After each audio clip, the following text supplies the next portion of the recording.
আসসালামু আলাইকুম everyone, it's me Kohinoor Shah. Welcome to my another blog.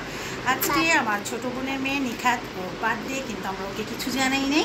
আমরা একটু ওকে সারপ্রাইজ দিব, অনেক কষ্ট করে রুম থেকে বের করে তারপর আমরা একটু ইন্ট্রো দিচ্ছি। ও অনেকে মানে টেনশনে আছে, কি হচ্ছে কিছু বোঝা যাচ্ছে না। তো সাথে থাকুন, ওর ইনস্ট্যান্ট সারপ্রাইজ বার্থডেটা কেমন হয় সেটাই আপনাদের সাথে শেয়ার করব।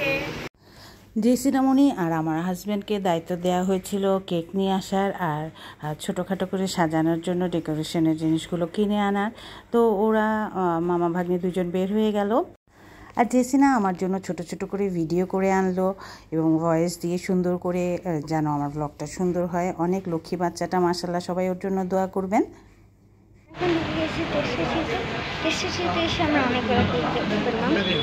অনেকগুলো ডিজাইনের কেক দেখতেছি।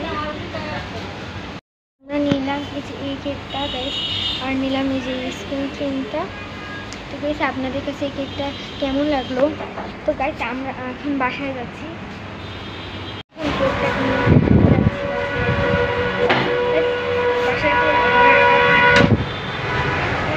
এখন যাচ্ছি কেক নিয়ে বাসায়। তো গাইস আমরা আমাদের বাসায় চলে এসেছি। আমি এখন আমার খালামানিকে ফোন দিয়ে বলতে জানি আমার আপি ওদেরকে যেন ড্রয়িং রুম থেকে সরা ফেলে। আমরা চলে এসেছি। আমি এখন যাচ্ছি আর একজন কেক নিয়ে আসছে।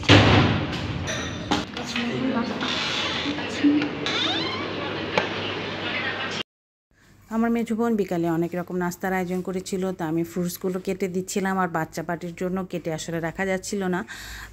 আমি একদিকে কাটছিলাম আর একদিকে শেষ হচ্ছিল। তো ভালোই লাগে এভাবে বাচ্চারা যখন খায়। তো আমার রায়ানের জন্য ভেলপুরি করে বানিয়ে দিয়েছিল আমার মেজো বোন, কারণ ও ভেলপুরি খাবে বলছিল। তো যাই হোক, একটু চটপটির জন্য আলাদা করলো। কাটতেছি আর জারিনের জন্য রাখতে পারতেছি না। এই যে জিব্বা দেখা, জিব্বা যে স্পেশাল হয়েছে, এখন কমে গেছে। সো গাইস দেখো, এই যে সবাই খাই ফেলতেছে সব মজার মজার খাবার।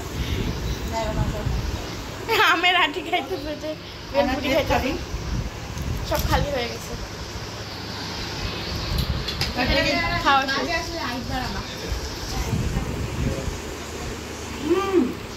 পেয়ারাও কেটে রাখলাম, চটপটিও রেডি, একদিকে রেডি হচ্ছে, খাচ্ছে। আমার আম্মা, আমার ভাইয়ের বউ, আমাদের নাজিফা মনিও চলে আসলো এর মধ্যে। নাজিফা কোথায়? নাজিফাও আসছে, এখন 16 কলা পূর্ণ হয়েছে না? আরে আরে আরে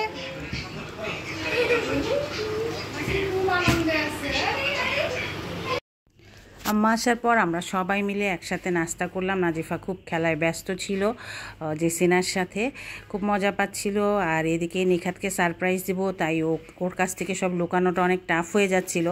তো শেষে আমার হাজব্যান্ড বুদ্ধি করে বলল যে তার আজকে জন্মদিন, সে সবার সাথে সেটা সেলিব্রেট করবে। এদিকে ওরা এতক্ষণ বেলুন ফুলিয়ে খাটে নিচে ঢুকিয়ে রেখেছিল রায়ান আর আমার হাজব্যান্ড। তারপর ওগুলোকে 2-3টা করে বেঁধে রেডি করেছে।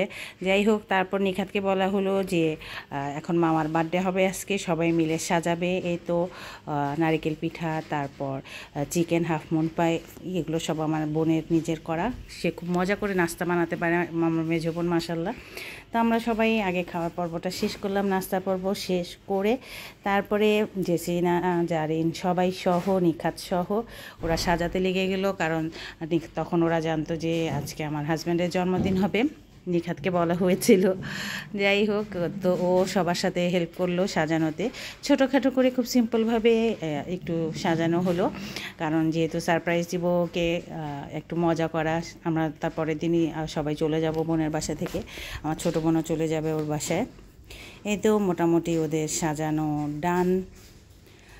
ছোটোখাটোর মধ্যে অল্প করে খুব সুন্দরই লাগছিল ডেকোরেশনটা।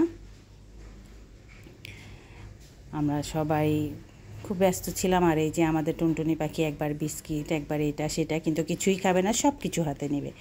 তো যাই হোক, আমাদের কেকও কিন্তু ওরা অনেক আগে এনে রেখেছিল, কিন্তু কি করা যাবে, কখনো কারেন্ট যায় না।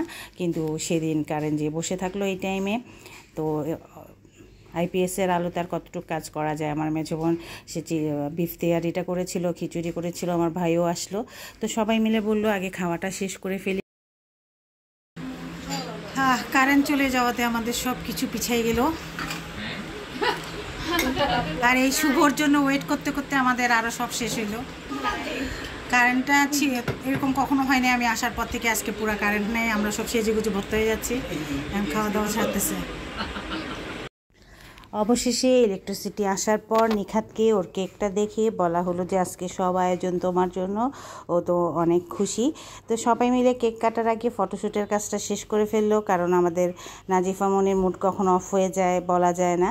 এই তো ওরা সব একসাথে ছবিগুলো তুলে নিয়েছে। এই তিনজন ম্যাচ করে ব্ল্যাক কালারের ড্রেস পরেছে। তো আমরা রেডি করছিলাম, এই লাইটটা না দিলে তো আসলে এই ক্যান্ডেলটা না জ্বালালে মজা হয় না। তো নিখাতের বাবা সেটা জ্বালিয়ে দিচ্ছিল, আমরা সবাই ওয়েট করছিলাম সেটা জ্বলার জন্য, কারণ তারপরেই কিন্তু কেক কাটিং হবে। খুব ভালো লাগছিল আসলে, অনেক বছর পর আমার এভাবে এতদিন ঢাকায় থাকা এবং সবার সাথে সব কিছু সেলিব্রেট করা। আর এই জুন মাসটা হচ্ছে আমাদের বার্থডে মান্থ, কারণ আমাদের 4 ভাই বোনেরই 4টা বাচ্চার জুন মাসে বার্থডে। তো এবার আমি জুনে যাওয়াতে সবগুলোই সেলিব্রেট করতে পারলাম আলহামদুলিল্লাহ। Happy birthday dear Nikha, happy birthday to you.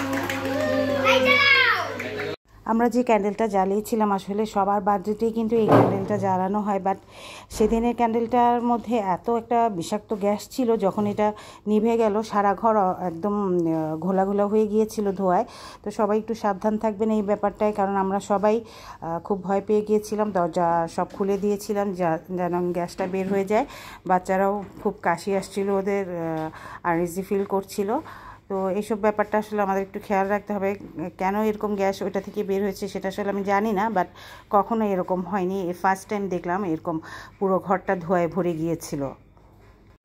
Cake কাটিংয়ের পর চলছিল কেক খাইয়ে দেয়া, আর এই যে কেকের পাশের যে চকলেটগুলো সেগুলোর উপর হামলা করার আর কাজকর্ম সব চলছিল সবাই মিলে। যাই হোক, এটাই খুব মজা আসলে, নিখাত সবাইকে খাইয়ে দিচ্ছিল, তো আমরা সেটাই এনজয় করছিলাম। আসলে পরিবারে সবার খুশিগুলো কিন্তু আমাদেরই আসলে খেয়াল রাখা উচিত, একটু খেয়াল রাখলে কিন্তু অনেক অনেক আনন্দ হয়। আর এই যে আমার ছোটো বোনের হাজব্যান্ড, ওকে বলেছিলাম আমার একটা ছবি তুল, কিন্তু ও আমাদেরকে ভিডিও ধরে রেখে দুষ্টামি করছিল, একটা ছবি তুলতে অনেকক্ষণ লাগালো। যাই হোক, এই তো সবার মোটামুটি খাওয়া দাওয়া শেষ, কেক কাটিং শেষ। এখন আমার ভাইয়ের বউরা চলে গেল, আম্মা থেকে গেল, যে আমরা 3 বোন একসাথে আছি, আম্মা আমাদের সাথে একটা দিন থাকবে। তারপরে এই তো আমরা এইভাবেই এই দিনটা নিখাতের বার্থডেটা সেলিব্রেট করলাম। আসলে আমরা চাইলে কিন্তু আমাদের পরিবারের সবাইকে এই ছোট ছোট আনন্দগুলো দিতে পারি, কারণ এইটাই সারা জীবন ওরা মনে রাখবে, এবং আমাদের বাচ্চারা কিন্তু আমাদের কাছ থেকে এই যে শেয়ারিং কেয়ারিং এই জিনিসগুলোই শিখবে। তো সবাই ভালো থাকবেন, আর আমি সবসময় এটাই চেষ্টা করি ওদেরকে শেখানোর। তো আবারও দেখা হবে নতুন কোনো ভিডিওতে। আল্লাহ হাফেজ।